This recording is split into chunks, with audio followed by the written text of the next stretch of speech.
tout est ok. Yo les gars, je n'ai pas fait de vidéo hier, malheureusement. J'étais très occupé à courir partout et j'étais tout le temps en course sur la route. Du coup, je n'ai malheureusement pas su faire de vidéo hier, mais ce n'est pas grave. Et j'aimerais rappeler d'ailleurs que toute cette chaîne, même si elle a pour but de faire même si j'ai pour but de sortir une vidéo par jour, c'est un engagement que je prends vis-à-vis de moi-même et en même temps vis-à-vis de vous-même. Mais quelque part, c'est pas grave. Et j'aimerais que tu vois cette chaîne un peu comme le trading. C'est pas grave s'il t'arrive de manquer un jour, voire deux. En vrai, je sais pas si je vais pouvoir vous le montrer. Non, je sais pas où est la feuille. J'ai fait un tableau avec 365 cases. Et dès que je fais une vidéo, ben, je mets une croix dessus, comme ça je sais que j'ai fait ma vidéo du jour. Et c'est marrant parce que on voit vraiment le track record qui est tout rempli. Et puis, il y a juste deux petites cases. Si vous remontez dans ma chaîne, il y a un jour où j'ai pas fait de vidéo, je crois que c'était dans la vingtaine.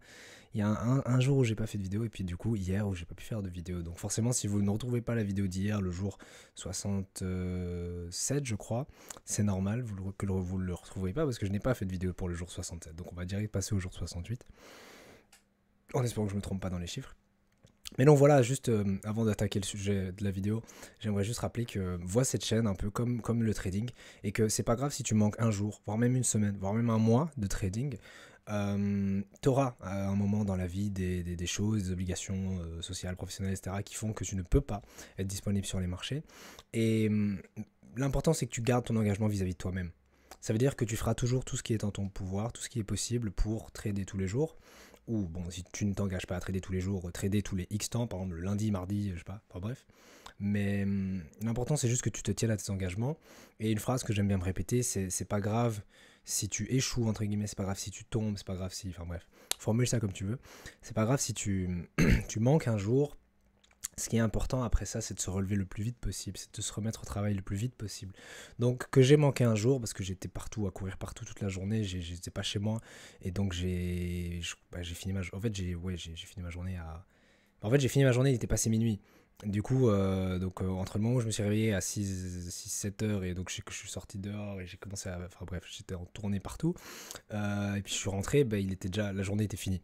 Mais littéralement finie. Donc si je faisais une vidéo, le temps de la publier, etc., il aurait été 1 heure, 2 heures. Je me suis dit, bon, c'est pas grave pour cette fois. Parce que du coup, c'est pas une vidéo par jour, ça sert à rien. Mais donc voilà. Donc voilà, juste garder à l'esprit que c'est pas grave de manquer un jour de trading. Parce que oui, du coup, forcément, j'ai pas pu trader vendredi, malheureusement. J'ai pas pu trader le rapport sur l'emploi. Mais c'est pas si mal en soi parce que j'ai vu que. Enfin, j'ai vaguement regardé la publi. Après, les chiffres étaient un peu mixtes quand même. On avait une augmentation du taux de chômage. Augmentation du nombre de la masse salariale, mais un ralentissement de la croissance des salaires. Du coup, c'est des chiffres un peu mixtes. Mais j'ai vu que l'euro a skyrocket, genre il a bien monté et mon billet de base était baissier pour l'euro pour la semaine. Et c'est pas du tout ce qu'on a eu, donc ça arrive de se tromper même fondamentalement. Du coup, ouais, non, on n'a pas du tout. Moi, je m'attendais à un retournement baissier de l'euro et on a juste eu une continuation haussière. Donc, de toute façon, je me serais mangé une perte ou deux. Donc, tant mieux au final. Mais bref, du coup, voilà. L'important, c'est pas de manquer un jour, c'est pas de ne pas pouvoir trader sur une journée. Et même si c'est pas parce que tu as des obligations, parce que ça peut arriver qu'il y a un jour où juste ne le sentes pas du tout. Je parle pas de quand tu as la flemme en mode j'ai pas envie de trader. Non, là, allez, force-toi un peu et fais ce que tu as à faire. Mais je parle des jours où t'es vraiment pas bien, t'es vraiment mal. Je sais pas, moi, t'as eu un événement peut-être dans ta vie privée qui fait que t'es vraiment pas disposé à trader. À ce moment-là, ça peut être intéressant de prendre un jour de repos ou plus si nécessaire. Mais dès que tu te sens de rattaquer, rattaque le plus vite possible. Parce que c'est une erreur que j'ai fait pendant beaucoup trop longtemps. C'est une erreur que j'ai fait pendant beaucoup trop longtemps de laisser couler quelques jours, puis les jours deviennent une semaine, puis la semaine devient 2 semaines, etc. Sans trader, sans aller sur les graphiques. Et en fait, le trading, ça, je pense que c'est quelque chose que vous pourrez comprendre si vous faites du trading depuis suffisamment longtemps. Quand tu quittes les graphiques pendant plusieurs jours, c'est comme si tu perdais un peu ce flow que tu as quand tu regardes les graphiques tous les jours. Quand tu regardes les graphiques tous les jours, c'est facile, tu les ouvres, tu sais ce que tu vois, tu sais ce que tu vois encore et encore et encore, tu sais ce que tu cherches, c'est automatique. Quand tu quittes les graphiques un jour ou deux ou trois, imagine que tu prends ton week-end et que tu ne regardes pas du tout les graphes et toute l'actualité, etc. pendant tout le week-end, revenir après le lundi, ça peut être difficile de se remettre dedans. Je pense que j'ai pas besoin de plus de détails que ça, les personnes comprendront. Mais du coup, voilà, ce pourquoi j'insiste, même si c'est que 5 minutes dans ta journée, imagine que tu es vraiment hyper occupé, check quand même 5 minutes. Parce que par exemple, là, vous m'avez entendu le dire, je sais quels étaient les résultats du rapport sur l'emploi. Pourquoi? Parce que malgré le fait que j'étais à l'extérieur toute la journée et que j'ai pas pu tourner de vidéo, j'avais pas mon matériel, j'avais pas mon setup, ben, j'ai quand même checké, tiens, attends, je vais quand même voir, parce que je voyais qu'il était à un moment 14h45, je me dis, ah ben, le rapport sur l'emploi est sorti, j'ai été checker les données, j'ai regardé un peu, j'ai été regarder la réaction de l'euro. C'est pas une analyse, mais c'est juste pour me dire, ok, là maintenant, à mon avis, je ferai ça demain, du coup dimanche, quand je ferai ma revue de la semaine et la préparation de la semaine suivante. Ben, je saurais déjà, bah oui, je sais que l'euro a terminé en hausse face au dollar sur la semaine parce qu'il y a eu le rapport sur l'emploi. Et puis avant ça, on a eu aussi d'autres données dans la semaine qui ont poussé l'euro à la hausse. Et je le sais malgré le fait que j'ai pas tradé le vendredi. Et jeudi aussi, ma journée était partiellement coupée. J'ai pas pu trader toute la journée. J'ai fait que la session de Londres et un petit peu l'ouverture de New York, mais j'ai dû arrêter plutôt ma journée. Donc voilà, j'étais occupé de jeudi fin de journée à vendredi. Et ouais, c'est pas grave. Même si t'as que 5 minutes, même 1 minute en fait, si tu peux juste, tu sais, même lire un article qui récapitule un peu ce qui s'est passé sur les marchés et tout, fais-le. Parce que ça, que t'aies pas le temps de faire une vidéo complète de 10-15 minutes, 1 heure, que t'aies pas le temps de faire toute ton analyse ou même juste de trader, ça se comprend. Mais que t'aies pas 1 minute dans ta journée pour juste checker ce qui se passe sur les marchés, checker tes graphiques, même si c'est pas avec l'intention de trader, encore une fois, c'est là le but ici, c'est pas de faire une quelconque analyse, c'est juste de te maintenir à la page. Je crois que ça se dit, rester à la page. Enfin bref, rester d'actualité. Bref, c'est pas de ça dont je voulais parler aujourd'hui. C'était une petite introduction, mais tout en rappelant le message que je viens de vous transmettre. Je pense que c'est important de temps en temps de remettre les points sur les i. Ce dont j'aimerais parler aujourd'hui, c'est un peu, en fait, vous faire une mise au point, donc de où j'en suis dans mon trading. C'est quelque chose que je fais régulièrement, comme ça vous voyez aussi, parce que cette chaîne est avant tout une chaîne de partage où je vous montre un peu comment avance mon aventure en tant qu'apprenti trader. Et donc en ce moment, en gros, je l'avais déjà expliqué dans une autre vidéo, mais je travaille généralement par mois, et donc sur un mois, je vais me concentrer sur un aspect spécifique du trading. Le mois passé, c'était l'analyse technique et ma stratégie. Le mois encore avant, c'était l'analyse fondamentale. Et maintenant, le mois de mars, en fait, va être vraiment consacré au développement de ma psychologie de trading. Alors, c'est quelque chose de plus difficile parce que c'est plus abstrait. C'est pas comme l'analyse technique où il te suffit d'étudier quelques indicateurs, avoir ta stratégie, et puis la peaufiner, la backtester, etc. Idem pour l'analyse fondamentale, il y a des indicateurs précis à étudier dans des bouquins sur Internet. Puis tu vas regarder les rapports, etc. Voilà, c'est du noir sur blanc. Pour la psychologie de trading, c'est plus difficile à aborder. Mais donc, je me suis fait un plan. Il faut juste que je le trouve. Je me suis fait un plan voilà, que j'aimerais partager avec vous, du coup, en 4 semaines. Bon, du coup, la première semaine a déjà commencé. Mais donc, j'ai un plan en 4 semaines sur ce que je compte faire pour du coup améliorer ma psychologie de trading. Donc pourquoi j'ai envie de le partager avec vous? Parce que honnêtement, je trouve que... Alors vous n'êtes pas obligé de le suivre étape par étape, donc c'est vraiment en 4 étapes. Et chaque semaine est divisée en 2 parties. La première partie du lundi au mercredi et la deuxième du jeudi au vendredi. Donc ça ne comprend pas les week-ends, dans le sens où généralement le week-end, comme je vais être surtout concentré sur revue de la semaine et préparation de la semaine suivante, je n'améliore pas mon trading en tant que tel, à part via la revue et la préparation de la semaine suivante. Tandis qu'en semaine, je trade les marchés, et puis pendant le temps libre en fait que tu as, où tu attends qu'un setup se mette en place, où tu attends que tes alertes se déclenchent, tu as du temps libre durant lequel du coup j'essaie d'améliorer mon trading. Mais donc du coup, la première semaine qui était la semaine passée, en fait je vais d'abord vous dire les 4 semaines, c'est quoi les gros blocs, et ensuite vous donner les détails. Mais donc la première semaine sera consacrée à la compréhension des émotions du trading. Donc comprendre en fait toutes les émotions que tu vas ressentir pendant du trading, avant du trading, après du trading, et chercher progressivement à les gérer. Mais c'est pas encore la priorité. Ici c'est vraiment de comprendre comment ton cerveau fonctionne, comprendre qu'est-ce que le trading implique, qu'est-ce qu'est le trading, qu'est-ce que n'est pas le trading, et toutes les émotions auxquelles le trader va faire face et qu'il va devoir apprendre à gérer plus tard pour pouvoir être rentable. Donc ça, c'était la première semaine, celle qui s'est écoulée. D'ailleurs, j'ai appris plein de choses sur ça, ça pourrait être intéressant de faire une vidéo sur le sujet. Genre vraiment, j'ai appris plein de choses sur le cerveau et comment on fonctionne, et enfin bref, sur la psychologie de trading en général. Bref, ensuite, semaine 2, c'est pour développer la discipline et la patience. Pourquoi? Parce que vous n'êtes pas sans savoir que 2 éléments clés de la réussite en trading, c'est la discipline. Pourquoi? Pour respecter son plan de trading. Ça veut dire, trop de personnes en fait savent quoi faire mais ne font pas ce qu'elles savent faire. Et donc elles dévident leur plan, et au lieu d'appliquer leur stratégie comme un robot, elles vont mettre leur jugement subjectif dans leur évaluation des marchés, ce qui va les pousser à faire des erreurs de trading qui vont leur amener des pertes plus conséquentes que si elles avaient juste suivi leur plan. Donc pour ça, il faut développer de la discipline. La discipline, c'est quoi? Ma définition, c'est de faire ce que tu dois faire même quand tu n'as pas envie de le faire. Et donc la discipline, ça peut être par exemple se réveiller tous les matins à la même heure, Parce que si tu te dis je dois me lever à telle heure, ben, même si tu n'as pas envie, tu te lèves. C'est un exemple tout bête. Mais donc en trading, la discipline, c'est quoi? C'est même s'il y a des moments où tu seras tenté de dévier de ton plan, même s'il y a des moments où tu dis ah mais là j'ai envie de prendre ce trade parce que X ou Y raison émotionnelle, psychologique, tu ne le fais pas. Parce que ton plan, tu as ton plan de trading, tu dois le respecter et c'est ta discipline qui va te permettre d'être hyper rigoureux à ce niveau-là et de ne jamais en dévier. Et puis la patience, pourquoi? Parce que le trading peut être un milieu dans lequel il faut parfois attendre plusieurs jours, parfois plusieurs semaines. Après, ça dépend quel genre de trading tu fais, mais parfois il faut attendre plusieurs jours, plusieurs semaines pour avoir un setup. Et c'est vraiment un peu le jeu de la poule mouillée. Je ne sais pas si vous connaissez ce jeu, le jeu de la poule mouillée. C'est par exemple, donc, enfin, il y a différentes formes, mais imaginons donc vous prenez deux voitures, deux personnes qui se foncent l'une sur l'autre. Et le premier qui tourne le volant pour éviter la collision a perdu. Bon, c'est débile. Il y a déjà eu des accidents du coup parce que les deux étaient brûlés et ils se sont foncés dedans.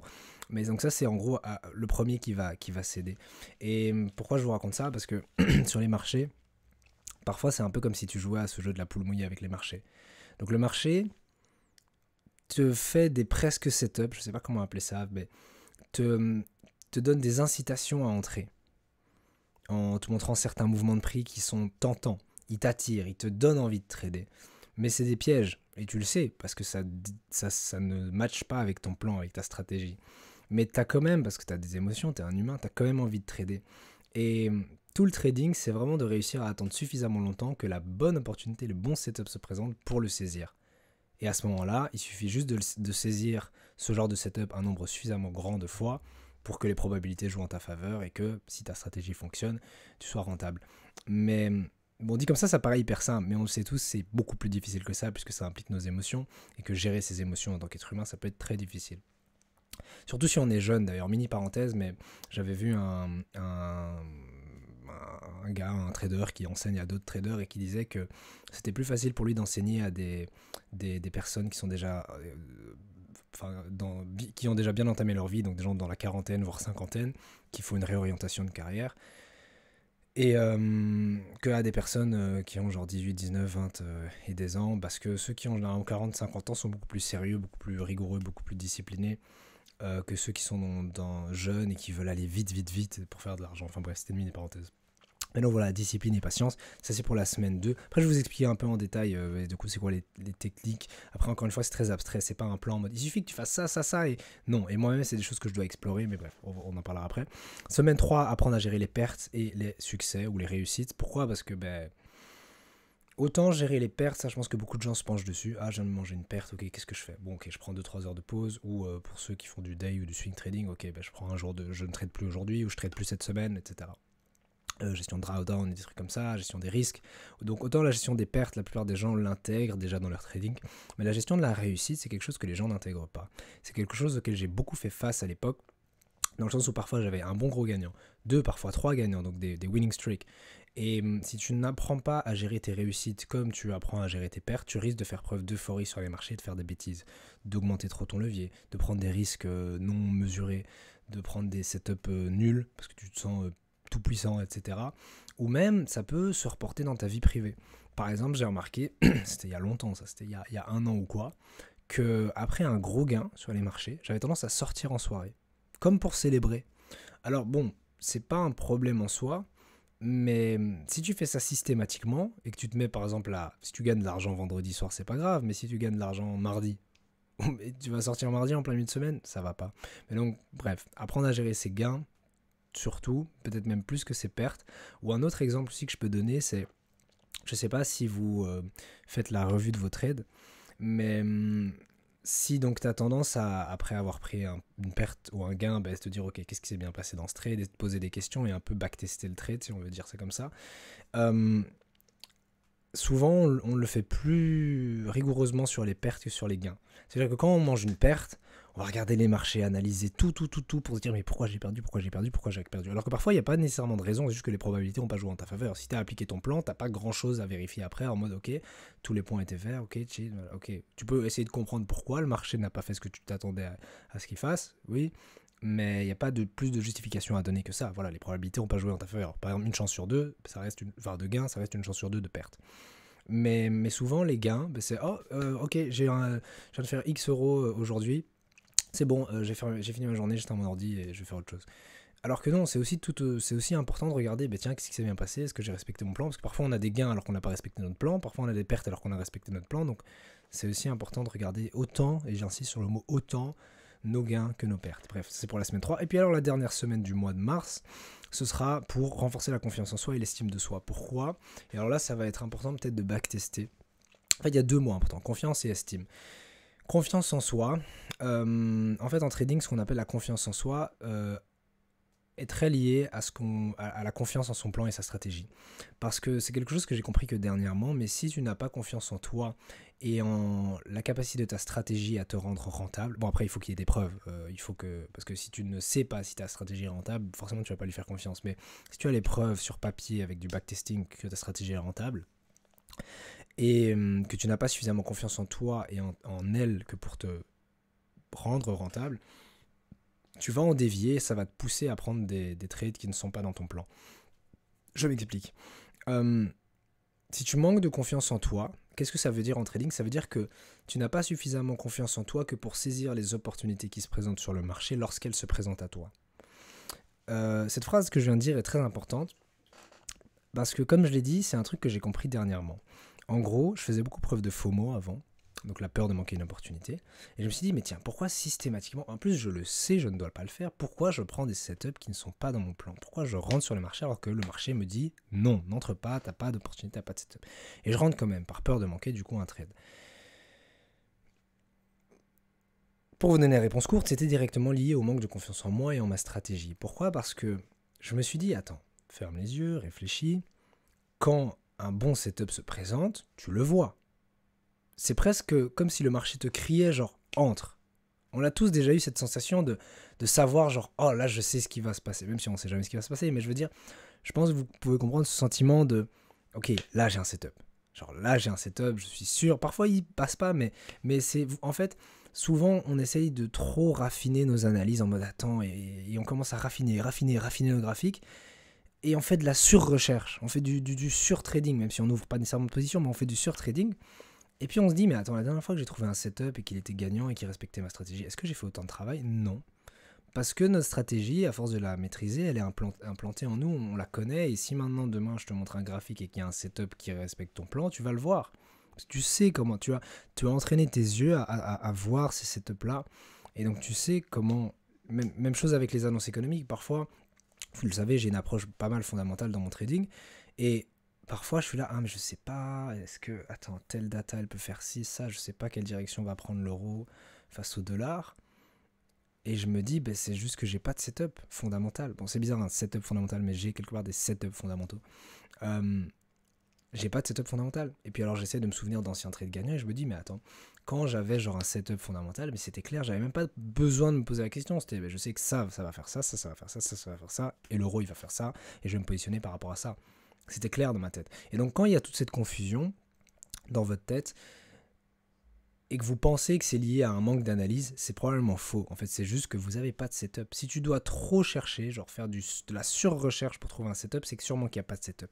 Et donc, c'est pour en revenir à la confiance en soi, ça veut dire que si tu entres précipitamment sur les marchés, ça peut être lié au fait que tu n'as pas confiance en toi que pour voir les setups quand ils se présentent. Alors que tu en es capable. Il faut juste se le rappeler parce que notre cerveau de monkey l'oublie parfois.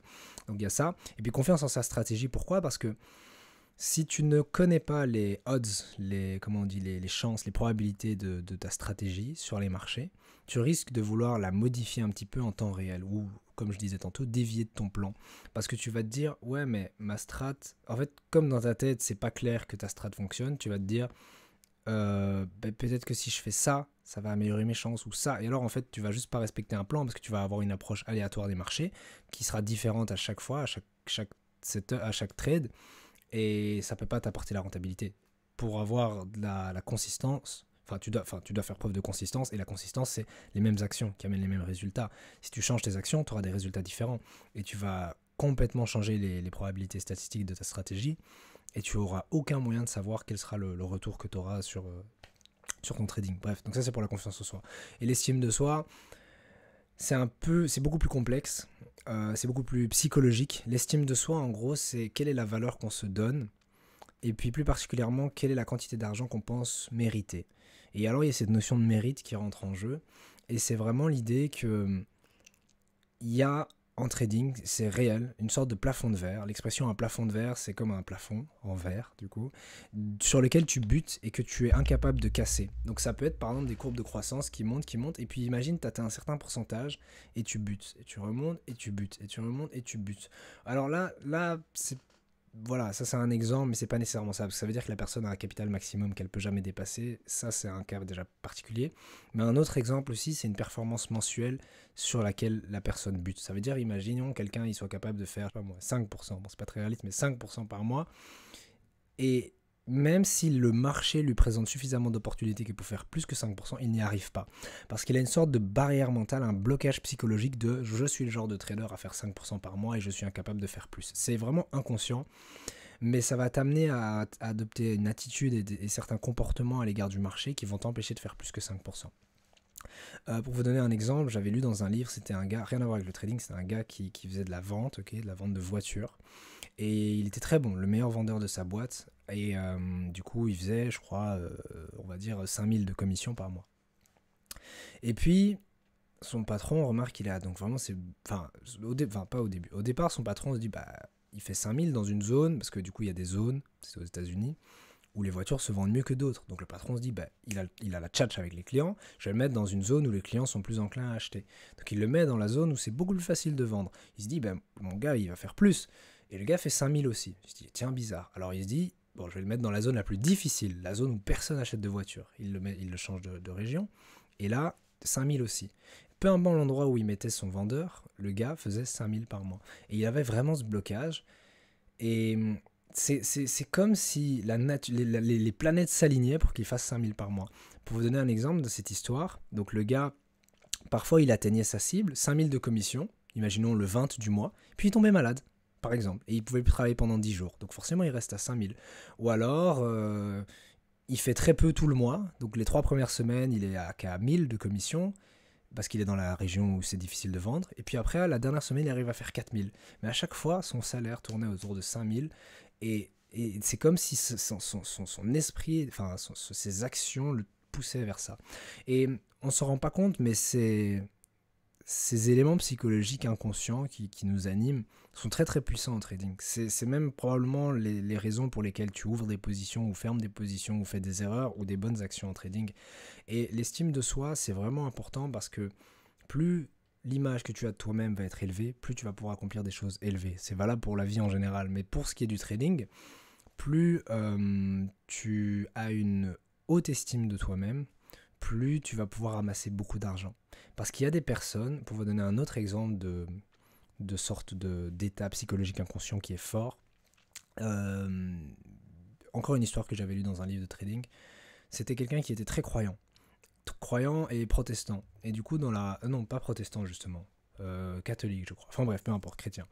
Et bref, dans sa lecture et son interprétation de la Bible, pour lui l'argent était mauvais. L'appât du gain, amasser de l'argent, c'était pas une bonne chose. Et c'était un bon trader, donc il arrivait quand même à trader pas mal, mais il gagnait suffisamment d'argent que pour vivre, mais jamais vraiment pour s'enrichir. Et du coup, il avait pris un cours auprès d'un mentor pour améliorer son trading, et le mentor justement a remarqué ça, que ce gars en fait avait cette barrière psychologique qui constamment son inconscient lui répétait non, faire beaucoup d'argent pour s'enrichir c'est mal. Parce qu'il a été élevé dans toute cette religion qui lui disait faire de l'argent pour soi c'est pas bien. Et inconsciemment, il arrivait à sa cible de profit mensuel et il n'arrivait plus à faire d'argent, il prenait des bêtes pertes ou quoi, et comme je l'ai dit, à nouveau il rencontrait un plafond de verre. Bref, je pense que vous avez compris l'idée du plafond de verre, mais ce plafond de verre du coup va être déterminé uniquement par l'estime que tu as de toi-même. Tu t'en doutes, les personnes qui accomplissent des grandes choses dans la vie ont une haute estime de soi-même. Attention, haute estime de soi-même, ça ne veut pas dire être un but de sa personne, être narcissique, etc. Ça veut juste dire quelle est la valeur que tu te donnes.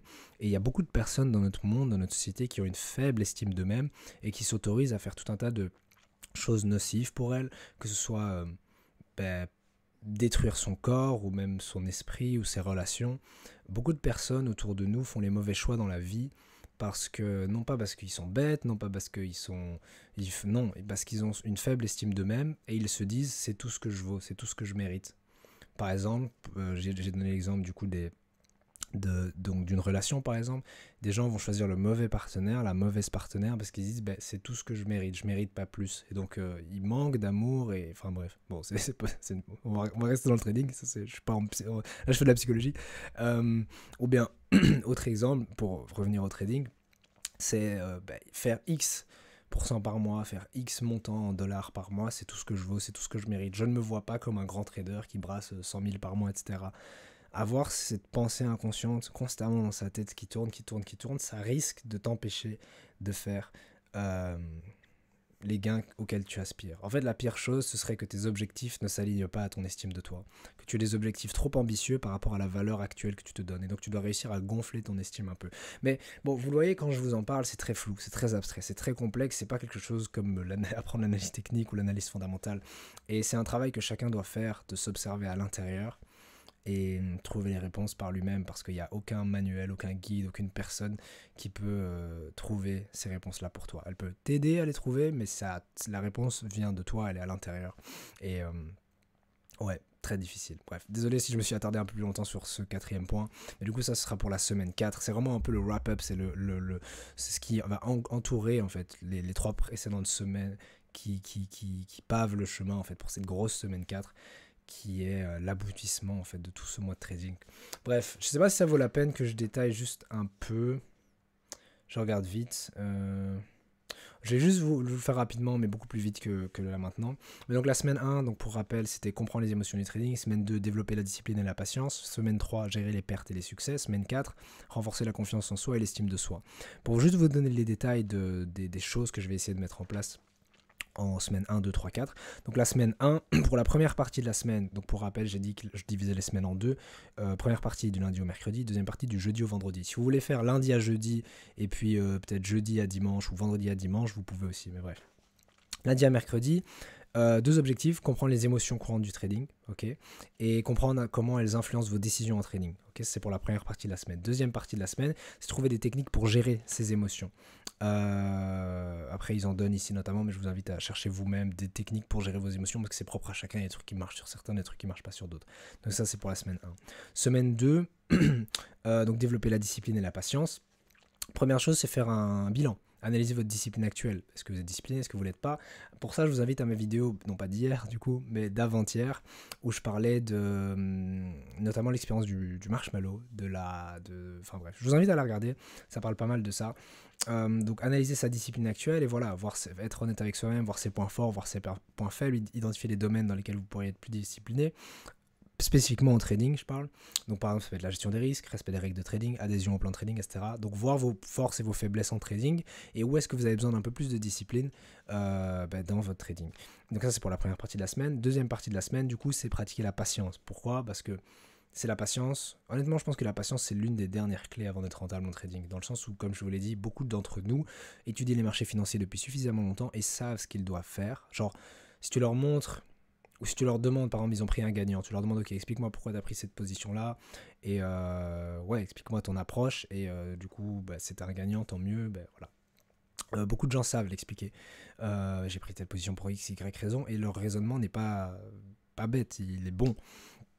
Le problème, c'est qu'elles ne répètent pas ce raisonnement-là de manière consistante. Elles ont une approche hasardeuse du trading, alors que si elles appliquaient constamment ce process dans leur tête, elles seraient rentables. Du coup, voilà, pour le dire simplement, beaucoup de personnes savent ce qu'elles doivent faire, mais elles ne font pas ce qu'elles savent faire. Et c'est juste ça, le gros problème en trading. Mais donc, oui, pratiquer la patience pour attendre les meilleures opportunités, éviter de forcer des trades, être prêt à attendre que les conditions du marché soient optimales avant d'agir. Cette phrase est très importante. Semaine 3, gérer les pertes et les succès. Donc apprendre à gérer les pertes de manière constructive, c'est très important parce que beaucoup de personnes gèrent les pertes de manière destructrice, bref, ils se détruisent parce qu'ils vont manger une perte, puis ils vont faire tout un tas d'erreurs qui vont les amener à prendre encore plus de pertes ou des pertes encore plus grandes. Donc très important de savoir gérer ses pertes. C'est vraiment la clé. C'est vraiment avant de savoir gérer les succès, gère tes pertes. Parce que si tu perds tout ton argent, il y a une phrase en anglais qui dit trade pour un autre jour. C'est le but sur les marchés financiers, c'est de survivre avant tout. Protection de capital, pas perdre trop d'argent, ça c'est vraiment la priorité. Puis après, apprendre aussi à gérer ses succès. Mais donc voilà, accepter que les pertes font partie du trading. Très difficile d'accepter le risque en trading, c'est un élément important. de cette semaine-là. Et puis comprendre que les pertes font partie intégrante du trading. Ce n'est pas parce que tu as un track record avec 50% de pertes que tu trades mal. Ça peut même être un track record parfait si ta stratégie te dit que tu as 50% de pertes en moyenne. Mais donc voilà, très important.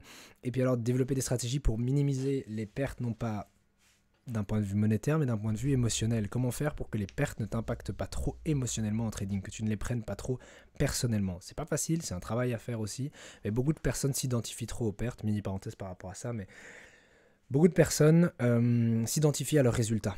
Mais c'est normal quelque part, parce qu'on a toujours été éduqués comme ça dans notre vie, tout le monde. Dans le sens où quand tu fais une bonne action, on va te féliciter. Quand tu fais une mauvaise action, on va te punir ou te dire que c'est pas une bonne action. Et donc, on a tendance à associer notre estime, l'amour dont on est... L'amour qu'on mérite, je sais pas comment le dire, la valeur qu'on a, enfin bref, notre estime, aux accomplissements qu'on fait. Donc, par exemple, si on fait quelque chose de mauvais, on va se dire qu'on est mauvais. Si on fait quelque chose de bien, on va se dire qu'on est bien. Alors que c'est pas vrai. Et en trading, c'est très dangereux de penser comme ça, parce que ça veut dire alors que si tu prends des pertes, t'es un perdant, si tu prends des gains, t'es un gagnant. Et c'est faux, parce que comme les pertes font partie intégrante du trading, si à chaque fois que tu te manges une perte, tu dois te dire que t'es un loser et que tu es pas capable de trader, tu t'en doutes, tu vas pas tenir très longtemps dans le trading, parce que même les professionnels qui tradent depuis 30 ans prennent des pertes. Donc c'est très important de se détacher du résultat et de juste trader robotiquement, et puis de laisser les probabilités se jouer, et puis voilà. Mais ne pas s'identifier aux pertes, ne pas se dire « Ah, j'ai mangé une perte aujourd'hui, donc je suis un perdant ». Non, tu as mangé une perte aujourd'hui, ça fait partie de ton plan, de ta stratégie, il y aura un gain qui va venir. Je me souviens d'une phrase chouette, c'est un youtubeur, mais ça n'a rien à voir avec le trading, je peux vous donner le nom, il s'appelle Hindsight, ou Hinds, H-I-N-D-Z, enfin bref. Rien à voir avec le trading, vous pouvez aller voir la chaîne si vous voulez, mais bref. Et il disait en fait, genre, quand tu passes une mauvaise journée, réjouis-toi parce que ça veut dire qu'une bonne journée est à venir. Quand tu passes une bonne journée, réjouis-toi parce qu'une mauvaise journée est à venir. Donc profite de ta journée. Et c'est un peu la mentalité que tu dois adopter en trading, c'est quand tu manges une perte, réjouis-toi parce que ça veut dire qu'un gain est à venir. Tu finiras par avoir un gain. Tu peux pas avoir 1000 pertes d'affilée. Tu vois, genre il y a toujours, même par le plus grand des hasards, tu as un gain. Et à l'inverse, quand tu as un gain, réjouis-toi parce que le prochain trade sera peut-être perdant. Alors profite de ce gain, sois content, et à la limite, ouais, je sais pas, si tu vis déjà du trading et que le gain que tu fais, tu peux l'encaisser dans ta poche, fais-toi plaisir, achète-toi un truc avec, genre prends X% pour je sais pas, enfin bref, te faire plaisir. Mais du coup, voilà, c'est un peu la mentalité à adopter. Ne t'identifie pas à tes résultats en trading parce que sinon tu vas t'identifier autant à tes... Et c'est dangereux dans les deux sens. Si tu t'identifies à tes gagnants, tu vas te prendre pour je sais pas qui et tu vas faire aussi des erreurs liées à la surconfiance et l'euphorie, etc. Bref, je continue. Donc, apprenez à gérer les pertes. Pour la deuxième partie de cette semaine-là, donc la semaine 3 qui est gérer les pertes et les succès, réfléchir à la façon de gérer les succès et les gains en trading. Donc c'est le titre littéralement. Mais du coup, particulièrement éviter la complaisance. Donc ça, c'est si tu gagnes trop souvent. Éviter de se dire « Oh, c'est bon, je sais trader ». Non, parce que n'oublie pas, profite de tes gains, une perte arrive. Donc tu dois particulièrement faire attention à bien gérer tes risques. Il y a même des stratégies qui, après une série de gains, diminuent leur risque. Donc imagine, tu prends 1% de risque par trade, tu fais un gain, 2 gains, 3 gains. Il y a des gens qui se disent à ce moment-là, je divise mon risque par 2. Parce que je sais que je vais... 3 gains d'affilée, ma stratégie, généralement, j'en ai pas plus que ça. Je vais pas avoir 4, 5, 6, 7 gains d'affilée, non. Donc, je vais déjà diminuer mon risque en anticipation d'une perte. Bref, donc voilà.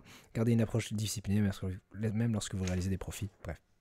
Puis alors la dernière semaine, la semaine cruciale, qui est donc pour renforcer la confiance en soi et l'estime de soi, qui probablement, on aurait pu la mettre en semaine 1, mais en semaine 1, t'as pas assez de notions de psychologie que pour le faire. Mais c'est peut-être même, c'est peut-être le point le plus essentiel en psychologie de trading. Confiance en soi et estime de soi, parce que toutes les erreurs que tu vas faire vont découler de ça.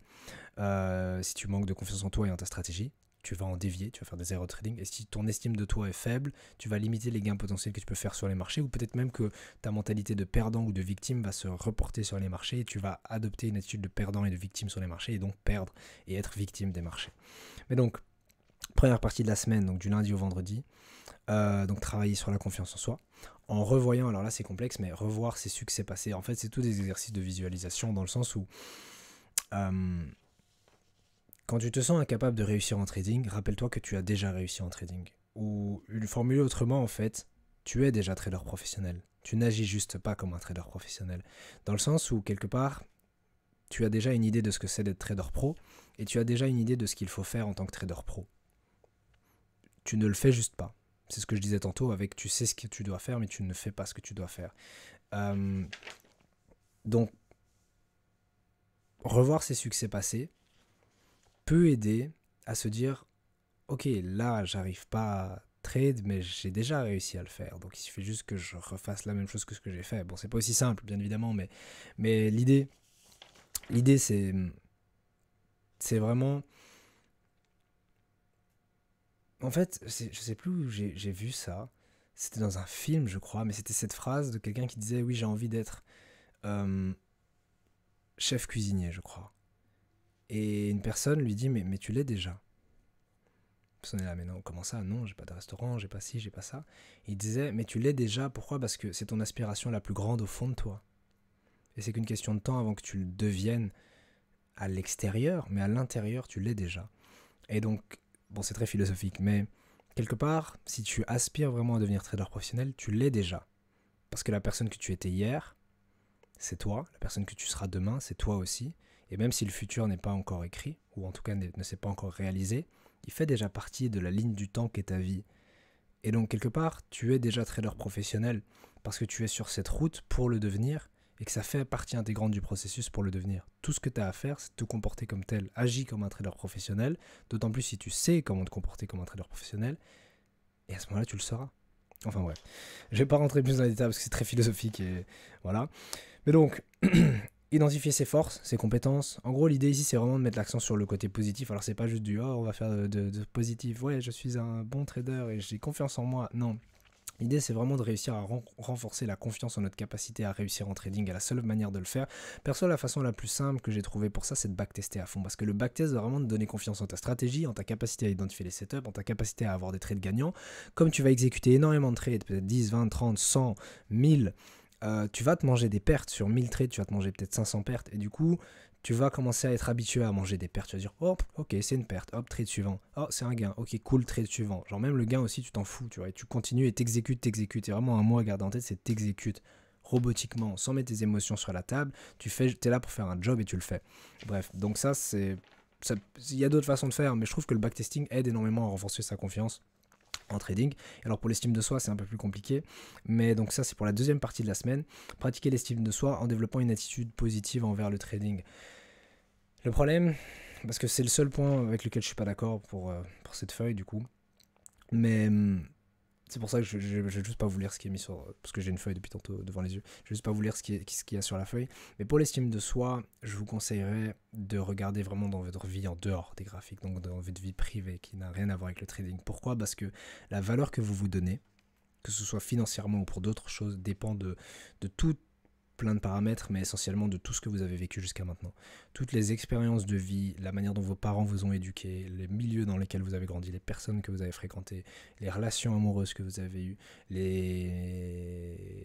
je sais pas moi, les choses que vous avez mangées sur les 10, 15, 20 dernières années, l'activité physique que vous avez faite ou pas, bref. Comme la vidéo de Tu es ton trading, en fait, tout ce que vous avez fait en dehors des graphiques et que vous avez toujours fait en dehors des graphiques depuis toujours a une influence sur la personne que vous êtes aujourd'hui.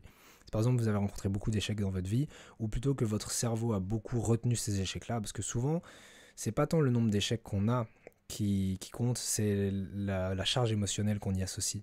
Parce qu'il y a des personnes qui ont énormément d'échecs, mais ils ont une très bonne estime d'eux parce qu'ils ne s'associent pas à leurs échecs. Encore une fois, je rappelle, c'est important de ne pas s'associer à ces résultats en trading. Et à l'inverse, il y a beaucoup de personnes qui vont s'associer énormément à leurs échecs, y mettre une charge émotionnelle énorme et se dire j'ai raté ça, ça, ça, donc je suis un loser. Et comme ils vont se dire ça, ils vont avoir une très faible estime d'eux-mêmes, ça va être très dur après de réussir en trading. Mais donc pour ce qui est de l'estime de soi, c'est important d'en avoir une bonne pour ce qui est du trading. Et même pour réussir quoi que ce soit dans la vie en général, c'est important d'avoir confiance en soi et d'avoir particulièrement un certain amour-propre suffisant que pour réussir. Et pour ça, la réponse ne se trouve pas sur les graphiques, sur ton travail, dans ton travail, pardon, elle se trouve en dehors de ton travail. Et ça peut être intéressant de faire une giga introspection à ce moment-là, de te poser des questions du genre, tiens, comment est-ce que j'ai été élevé? Comment mes parents étaient avec moi? Est-ce que j'ai reçu suffisamment d'amour quand j'étais jeune ou pas? Est-ce que déjà j'avais des parents? Ou alors est-ce que j'avais un parent? Ou pas de parents? Ou deux? Enfin bref, je sais pas. Est-ce que mes parents sont ensemble, divorcés? Est-ce que j'avais une fratrie ou une sororité? Ou est-ce que pas? Ou est-ce que j'avais des cousins, cousines? Et quelles étaient toutes ces interactions-là? Donc se poser des questions par rapport à son passé, quand on était enfant, parce que ça a un impact énorme sur la personne qu'on est aujourd'hui. Mais j'ai déjà un peu parlé de ça dans Tu es ton trading, la vidéo du coup il y a 2 jours. Mais aussi Regarder toutes tes expériences passées de vie.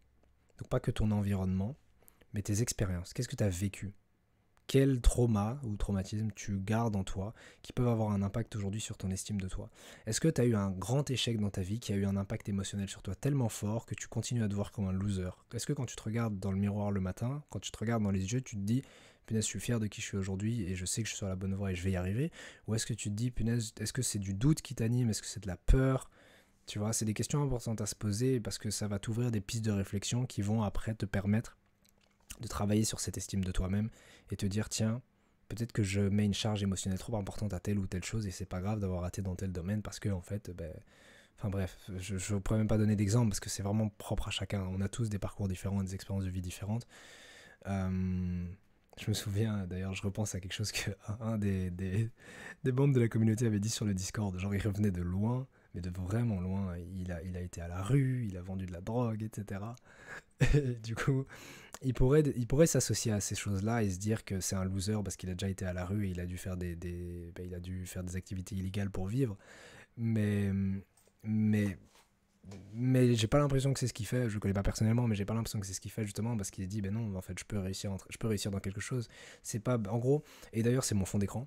Bon, je saurais pas vous le montrer là parce que je suis que en mode caméra, j'ai pas l'ordi. Mais mon fond d'écran, c'est une phrase qui est écrite. C'est tu n'es pas défini par ton passé, mais par les choix que tu fais aujourd'hui. Et c'est une bonne phrase d'ailleurs pour terminer la vidéo. C'est vraiment cette idée que tes échecs passés ne définissent pas tes réussites futures. Et non pas tes échecs futurs, non, non, non. Tes échecs passés ne définissent pas tes réussites futures. Et c'est pas parce que t'as toujours été un loser dans ta vie, peut-être que, je sais pas moi, tu ratais à l'école, peut-être que t'as raté dans un autre projet, peut-être qu'avant le trading, t'avais un autre projet perso, tu l'as raté, c'est pour ça que t'as atterri dans le trading. Peut-être que t'as raté, je sais pas moi, dans tes relations sociales, dans tes relations amoureuses, enfin peu importe.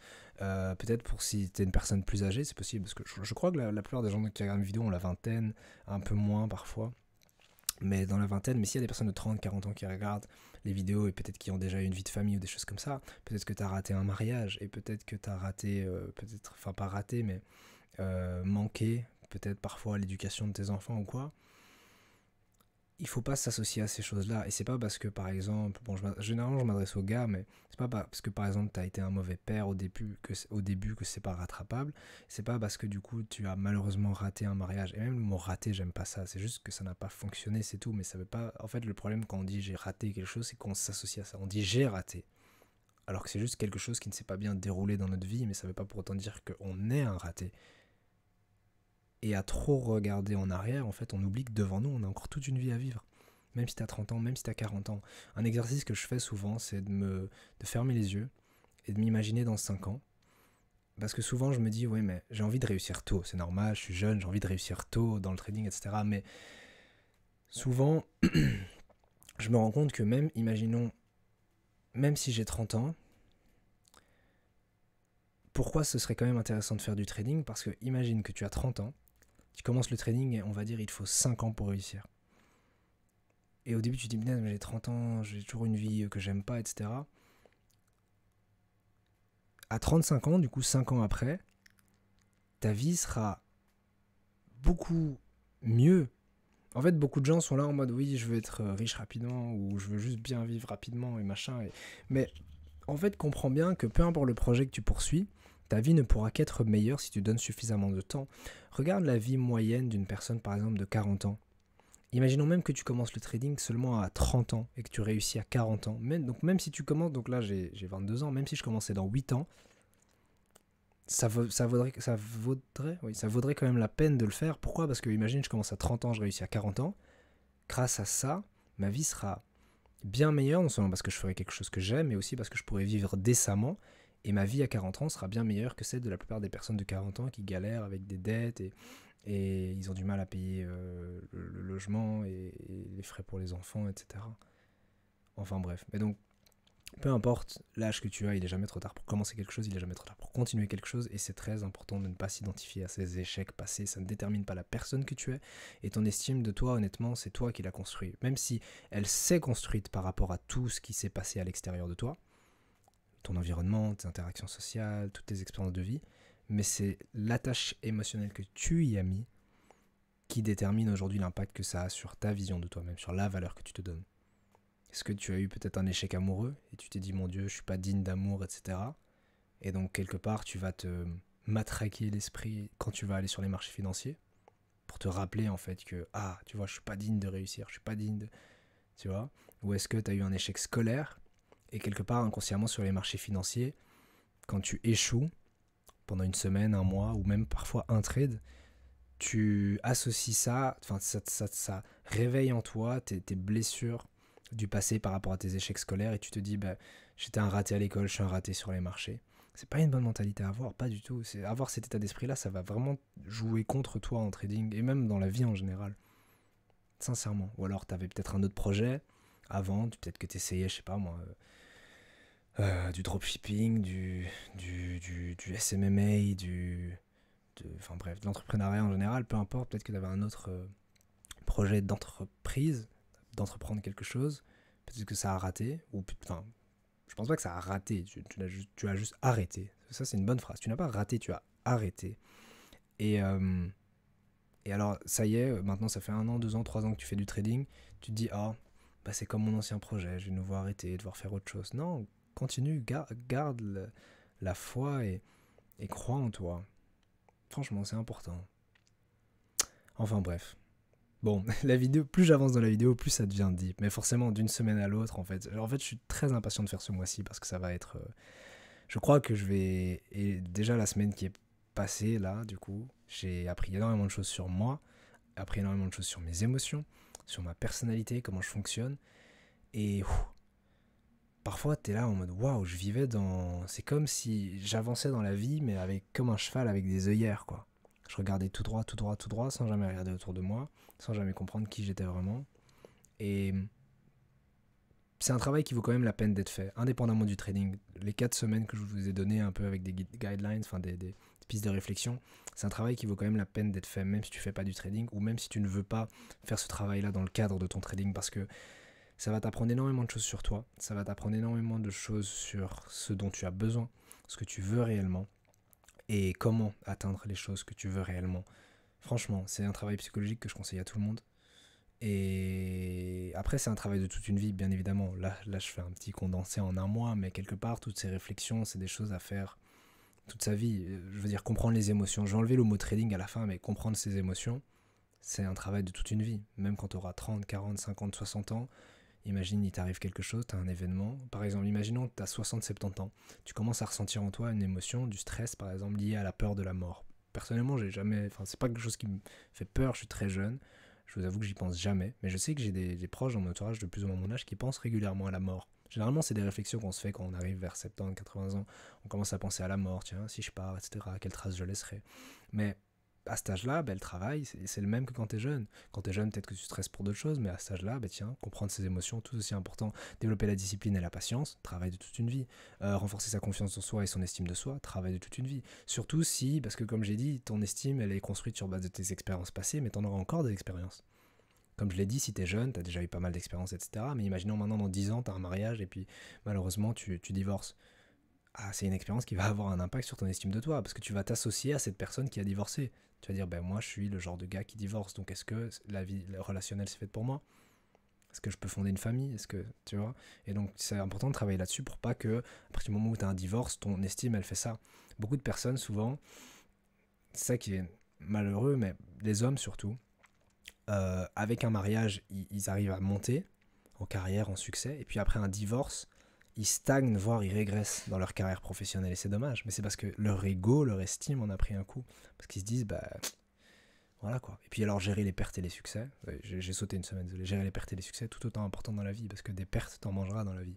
En dehors du trading, tu vas te manger des pertes. Et tu vas te manger aussi des succès. Mais c'est important de ne pas te prendre pour le dieu du monde quand t'as des succès, et c'est important de ne pas te prendre pour une pauvre merde quand t'as des pertes. Bref, j'espère que cette vidéo t'aura plu, c'était un peu plus posé. Et puis, elle était un peu plus longue, mais tant mieux, comme ça compense celle d'hier que je n'ai pas pu faire. Mais j'espère sincèrement qu'elle t'aura plu. Et comme ça, tu sais un peu où j'en suis dans le trading. Donc là, j'ai déjà fait la semaine 1, je m'attaque à la semaine 2, 3, 4. Et bah, je vais continuer à vous partager un peu les réflexions et les choses comprend au fur et à mesure. Mais ouais, vraiment, je suis impatient. Je suis impatient de faire tout ça. J'ai envie d'être demain, j'ai envie d'être après-demain et encore pour découvrir plein de choses. Bref, mais sinon, à part ça, j'espère que votre trading se passe bien. Et pas sur ce, on se dit à demain, du coup, dans la prochaine vidéo.